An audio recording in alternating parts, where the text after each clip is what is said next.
Skuad Garuda sudah dipastikan lolos ke putaran 4 kualifikasi Piala Dunia 2026 zona Asia. Mereka tinggal tanda kutip melakoni laga terakhir melawan Jepang tanggal 10 nanti ya. Hasil positif tentu bisa menambah keyakinan timnas. Lalu apa yang harus diwaspadai skuad Garuda di Osaka nanti? Apakah stimulus hadiah jam Rolex untuk pemain juga bisa menjadi penyemangat ketika menghadapi Jepang? Kami akan membahasnya bersama analis sepak bola Haris Pardede yang sudah langsung ada di Osaka nampak ini ya. Bung Harpa, selamat sore. Halo. Waktu Indonesia. Selamat malam, sudah di Jepang, sudah gelap soalnya. Bung Harpa, gimana cuaca di sana? Ini ada angin segar nggak yang mengarah ke timnas Indonesia nih? Garuda akan mendapatkan sokongan vibing yang positif nggak di sana? Ya, mudah-mudahan sesegar udara saat ini ya. Saat ini saya sedang berada di Downtown Buri. Jadi ini pusat kota dari Osaka. Mungkin kalau di New York itu seperti Times Square. Kalau di London itu mungkin seperti di Leicester Square. Jadi Ya, ini pesta adalah kuliner pusat di sana ya. Ya, udaranya luar biasa saat ini. Kalau buat kita yang dari tropis ini sangat pas lah. Mungkin seperti di Bandung. Makanya saya masih agak sedikit pakai vest seperti ini. Tapi enak banget udaranya.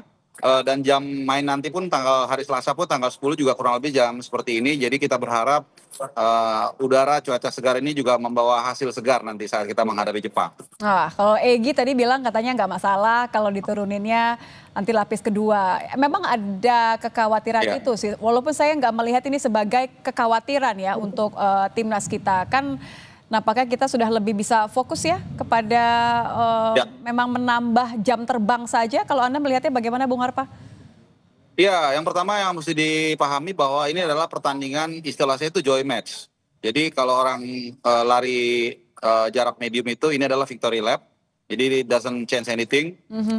Tapi saya pikir apa yang ada di benak tim kepelatihan adalah bagaimana mempersiapkan nanti untuk match day bulan Oktober. Di sana nanti kita akan bertarung dua match yang sangat penting. Dua anak tangga yang mungkin bisa akan menentukan nasib kita bisa lolos atau tidak ke Piala Dunia secara langsung. Dan itu berat. Ya. Jadi ini yang lebih penting. Dan itu sangat berat. Jadi kita masih ada 1-2 anak tangga, tapi 1-2 anak tangga yang sangat terjal. Itu walaupun dalam sepak bola semua apapun itu bukan tidak mungkin. Nah, soal pertandingan nanti betul yang dikatakan oleh Egy, kita tidak masalah. Mereka mau main lapis 1, lapis 2 atau apapun itu. Yang kita fokuskan adalah tim kita sendiri. Ada dua hipotesa nih. Apakah kita akan bermain dengan kekuatan terbaik atau seperti apa gitu. Kalau saya melihat kita tetap akan menampilkan pemain terbaik. Kenapa? Karena lawan kita Jepang. Ya walaupun mereka akan turun dengan pemain lapis 2, mereka adalah tetap satu kekuatan Asia. Ini tim yang sudah bisa mengalahkan Jerman, bisa mengalahkan Spanyol. Dan berikutnya adalah mereka main sebagai tuan rumah. Dan tempat mereka punya harga diri. Jadi nggak mungkin mereka mengasih begitu saja pertandingannya ke kita.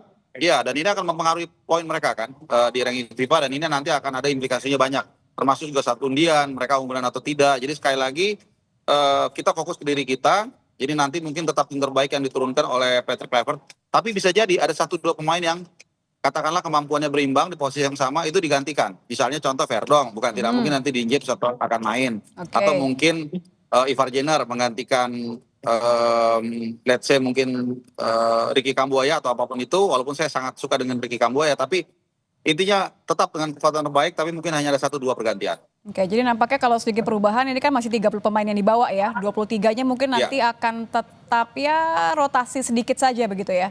Iya, saya pikir seperti itu. Betul. Oke.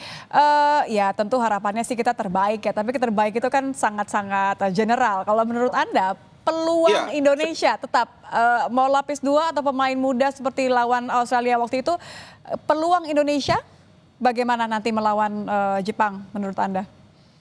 Ya harapan kita terbaik, tapi terbaik yang realistis. Artinya kalau kita sepakat terbaik dari Jepang itu kalau kita bisa bawa 1 poin, saya yakin sekali orang Indonesia akan happy.